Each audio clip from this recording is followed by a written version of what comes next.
జై స్వరాజ్ వరల్డ్ టీవీకి స్వాగతం. మే 13వ తారీఖు నాడు తెలంగాణలో ఉన్నటువంటి 17 లోక్సభ స్థానాలకు ఎన్నికలు జరగబోతున్నాయి.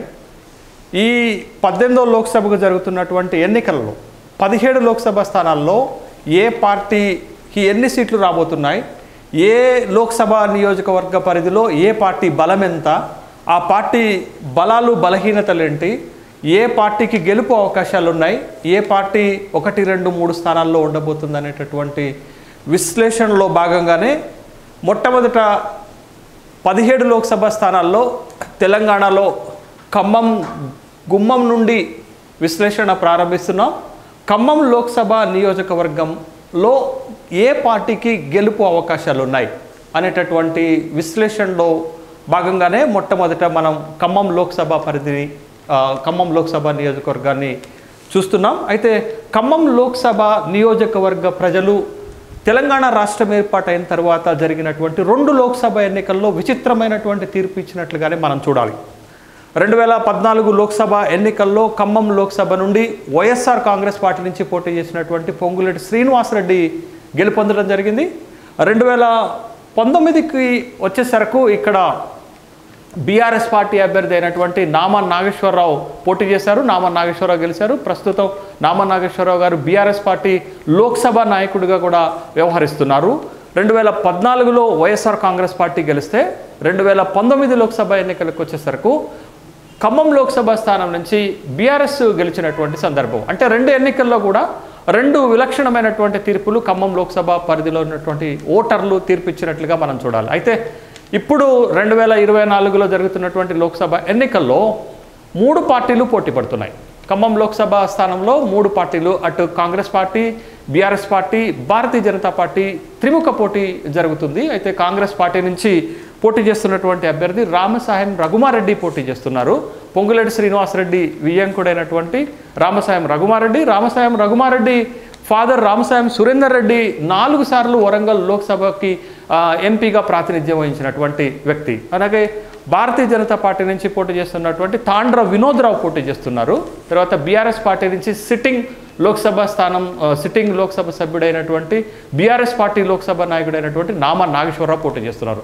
కాంగ్రెస్ పార్టీ నుంచి రామసాయం రఘుమారెడ్డి, బీఆర్ఎస్ నుంచి నాగేశ్వరరావు, భారతీయ జనతా పార్టీ నుంచి తాండ్ర వినోద్రావు ప్రస్తుతం జరగబోతున్నటువంటి లోక్సభ ఎన్నికల్లో పోటీ చేస్తున్నారు. అయితే ఇక్కడ ప్రధానమైనటువంటి పోటీ మాత్రం కాంగ్రెస్ పార్టీకి బీఆర్ఎస్ పార్టీ అభ్యర్థికే ఉంది. భారతీయ జనతా పార్టీ 3వ స్థానంలో ఉండేటటువంటి అవకాశాలు కనపడుతున్నాయి. క్లీన్ కంటెస్ట్ ప్రధానమైనటువంటి పోటీ మాత్రం అటు కాంగ్రెస్ అభ్యర్థి రామసాయం రఘుమారెడ్డికి, ఇటు బీఆర్ఎస్ అభ్యర్థి అయినటువంటి నామన్ నాగేశ్వరరావుకు మధ్యనే జరిగేటటువంటి అవకాశం కనిపిస్తుంది. అయితే 2019 లోక్సభ ఎన్నికల్లో ఖమ్మంలో ఏ పార్టీకి ఎన్ని ఓట్లు వచ్చాయి అనేటటువంటి విషయాన్ని కనుక మనం చూస్తే 2019 లోక్సభ ఎన్నికల్లో ఖమ్మం లోక్సభ స్థానం నుంచి బీఆర్ఎస్ పార్టీ అభ్యర్థి నామన్ నాగేశ్వరరావు గెలిచారు. నామన్ నాగేశ్వరరావుకు వచ్చినటువంటి ఓట్లు 5,67,000 ఓట్లు వచ్చాయి. తన సమీప కాంగ్రెస్ అభ్యర్థి అయినటువంటి రేణుకా చౌదరికి వచ్చినటువంటి ఓట్లు 3,99,000 ఓట్లు వచ్చాయి. అంటే దాదాపు 4 లక్షల ఓట్లు కాంగ్రెస్ పార్టీ అభ్యర్థికి వస్తే గెలిచినటువంటి బీఆర్ఎస్ అభ్యర్థికి 5,67,000 ఓట్లు వచ్చాయి. భారతీయ జనతా పార్టీకి 4వ స్థానం వచ్చింది. సిపిఐ నుంచి పోటీ చేసినటువంటి వ్యక్తికి 57,000 ఓట్లు వచ్చాయి. బీజేపీ అభ్యర్థికి 20,000 ఓట్లు మాత్రమే వచ్చాయి. జనసేన కూడా పోటీ చేసింది. జనసేనకు 19,000 ఓట్లు వచ్చాయి. అంటే మొదటి స్థానంలో బీఆర్ఎస్ పార్టీకి 5,67,000 ఓట్లు వస్తే 2వ స్థానంలో ఉన్నటువంటి కాంగ్రెస్కు మాత్రం 4 లక్షల ఓట్లు వచ్చాయి. బీజేపీకి కేవలం 20,000 ఓట్లు మాత్రమే వచ్చాయి.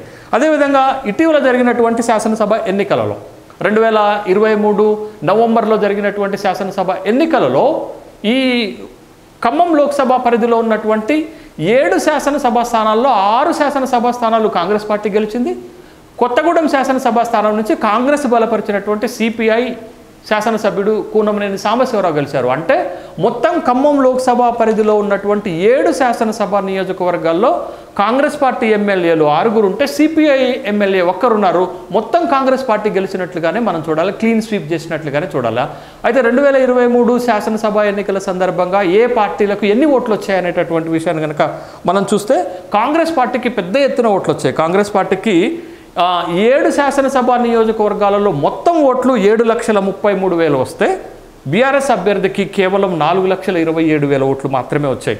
అంటే దరిదాపు 3 లక్షల ఓట్లు ఇక్కడ రెండు పార్టీల మధ్య తేడా కనపడుతుంది. కాంగ్రెస్కి 7,33,000 ఓట్లు వస్తే బీఆర్ఎస్ అభ్యర్థికి 4,27,000 ఓట్లు వచ్చాయి.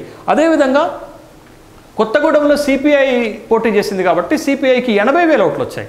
అదే కొత్తగూడెంలో రెండో స్థానంలో నిలిచినటువంటి ఫార్వర్డ్ బ్లాక్ నుంచి నిలబడినటువంటి జలగం వెంకట్రావుకి 53,000 ఓట్లు వచ్చినటువంటి సందర్భాన్ని మనం చూసాం. ఇది 2023 శాసనసభ ఎన్నికల సందర్భంగా అక్కడ ఉన్నటువంటి బలాబలాలు. అయితే ఇప్పుడు జరుగుతున్నటువంటి లోక్సభ ఎన్నికల్లో ఏ పార్టీ పైన గెలుపు ఓటముల ప్రభావం ఎట్లుంటుంది అనేటటువంటి విశ్లేషణ కనుక మనం చేసినట్లయితే ముఖ్యంగా కాంగ్రెస్ పార్టీ విషయానికి వచ్చేసరికి 7 శాసనసభ నియోజకవర్గాల్లో కాంగ్రెస్ పార్టీ ఎమ్మెల్యేలే, అంటూ 6 శాసనసభ నియోజకవర్గాల్లో కాంగ్రెస్ పార్టీ ఎమ్మెల్యే, కొత్తగూడెంలో సిపిఐ ఎమ్మెల్యే ఉండటం కాంగ్రెస్కి కలిసి వచ్చేటటువంటి అంశంగానే మనం చూడాలా.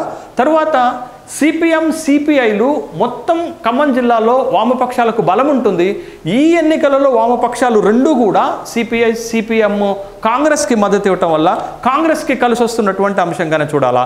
తర్వాత ఖమ్మం జిల్లా నుండి ఒక ఉప ముఖ్యమంత్రితో పాటు 2 మంత్రులు ఉన్నారు. అటు పొంగులేటి శ్రీనివాసరెడ్డి, ఇటు వచ్చేసి తుమ్మల నాగేశ్వరరావు, తర్వాత మధుర నుంచి ప్రాతినిధ్యం వస్తున్నటువంటి మల్లిభట్టు విక్రమార్క.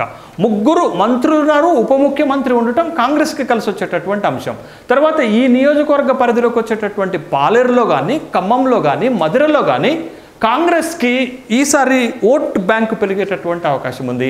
తర్వాత ఈ 4 నెలల్లో అంటే 2023 నవంబర్ తర్వాత జరిగినటువంటి పరిణామాలలో అనేక మంది బీఆర్ఎస్ పార్టీ నుంచి కాంగ్రెస్ పార్టీలోకి వలస వచ్చారు. మరి ముఖ్యంగా ఖమ్మం మేయర్ లాంటి వాళ్ళు, కార్పొరేటర్ లాంటి వాళ్ళు అందరూ కూడా బీఆర్ఎస్ పార్టీ నుంచి కాంగ్రెస్ పార్టీలోకి రావటం, వైరా నుండి 2019లో ఇండిపెండెంట్ ఎమ్మెల్యేగా కలిసి బీఆర్ఎస్లోకి వెళ్ళినటువంటి రాముల్ నాయక్ కూడా పార్టీ మారటం లాంటి అంశాలన్నీ కూడా ఎన్నికలలో గెలుపు ఓటమిని ప్రభావితం చేసేటటువంటి అవకాశాలు ఉన్నాయి. అయితే ఇక్కడ కాంగ్రెస్ పార్టీ నుంచి పోటీ చేస్తున్నటువంటి రఘుమారెడ్డి స్థానికేతరుడు అనేటటువంటి అభిప్రాయం ఉన్నప్పటికీ కూడా ఈ నియోజకవర్గంలో ఖమ్మం ఓటర్ల ప్రభావం బలంగా ఉన్నప్పటికీ కూడా నామా నాగేశ్వరరావు ఇక్కడ ఒంటరి పోరు చేస్తున్నట్లుగానే చూడాలి.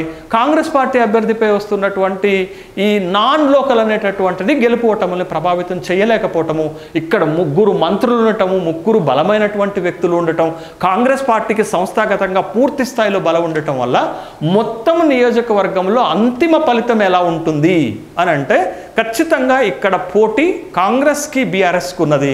కానీ బీఆర్ఎస్ పార్టీ సంస్థాగతంగా బలహీనపడటం, ఇటీవల జరిగినటువంటి శాసనసభ ఎన్నికల్లో ఖమ్మంలో కాంగ్రెస్ అద్భుతమైనటువంటి విజయం సాధించటం, కాంగ్రెస్ సంస్థాగతంగా బలంగా ఉండటం, కాంగ్రెస్ ఎమ్మెల్యేలు ఉండటం, కాంగ్రెస్ పార్టీలోకి పెద్ద ఎత్తున వలసలు కొనసాగటం, కాంగ్రెస్ ఖమ్మానికి బలమైనటువంటి స్థావరంగా ఉండటంతో ఇక్కడ 3 మంత్రులు ఉప ముఖ్యమంత్రితో సహా ఉండటంతో కాంగ్రెస్ పార్టీ అభ్యర్థి గెలుపు నల్లేరుపై నడకపై ఉన్నటువంటి అంశాన్ని ఇక్కడ మనం చూడాలి.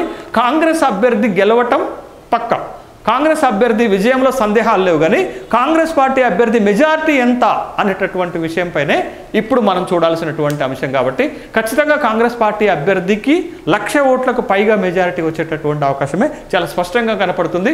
మొత్తం 17 లోక్సభ నియోజకవర్గాల్లో కాంగ్రెస్ పార్టీ నమ్మకంగా గెలిచే నియోజకవర్గాల్లో ఖమ్మం ఒకటి. కాబట్టి అంతిమ ఫలితం ఖమ్మం లోక్సభ కాంగ్రెస్కి అనుకూలమైనటువంటి ఫలితం వచ్చేటట్టు అవకాశం ఉంది. కాంగ్రెస్ ఈ నియోజకవర్గంలో గెలిచేటటువంటి నియోజకవర్గాలలో ఇది ఒకటిగానే మనం భావించాలి.